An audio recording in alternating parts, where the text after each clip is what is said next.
کیا آپ نے کبھی سوچا ہے کہ جب دل پریشانی سے بھر جائے، راستے بند محسوس ہوں اور انسان کو لگے کہ سب اس کے خلاف ہے، تو وہ اپنی کیفیت کو کیسے بدل سکتا ہے؟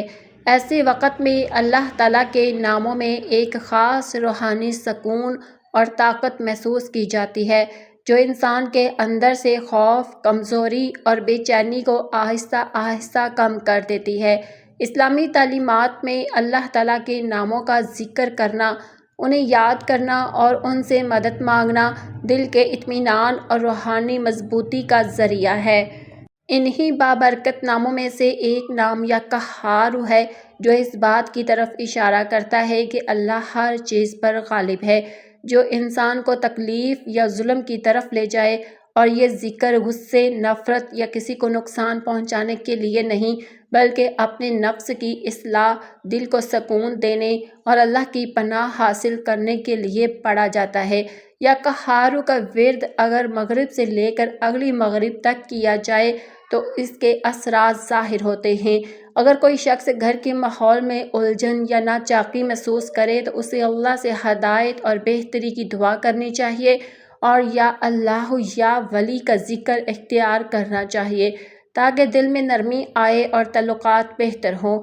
اگر رشتوں میں دوری یا غلط فہمیاں پیدا ہو جائیں تو یا اللہ یا قہار یا وارث جیسے اذکار انسان کو یاد دلاتے ہیں کہ اصل اختیار اللہ کے پاس ہے اور وہی دلوں کو جوڑنے والا ہے۔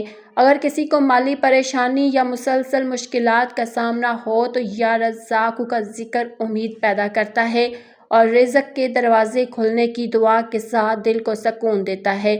اسی طرح جب انسان خود کو کمزور یا دباؤ میں محسوس کرے تو یا قہار اور یا کریم کا ورد اسے یہ احساس دلاتا ہے کہ اللہ کی رحمت اور قدرت دونوں اس کے ساتھ ہیں۔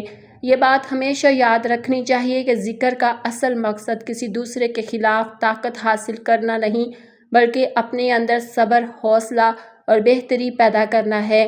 جب انسان اپنے دل کو اللہ کے ذکر سے جوڑ لیتا ہے تو اس کے خیالات بدلنے لگتے ہیں اور وہ زیادہ پرسکون، متوازن اور مثبت انداز میں زندگی کو دیکھنے لگتا ہے۔ اصل روشنی اس وقت پیدا ہوتی ہے جب انسان اپنے دل کو حسد، غصے اور بدگمانی سے صاف کر کے اللہ پر بھروسہ کرتا ہے۔ پھر حالات خود بخود نہیں بلکہ حکمت اور بہتری کے ساتھ بدلنے لگتے ہیں، اور انسان کو یہ احساس ہوتا ہے کہ وہ اکیلا نہیں بلکہ ایک بہت بڑی رحمت اس کے ساتھ ہے۔ آخر میں نیچے کمنٹ سیکشن میں آمین ضرور لکھیں۔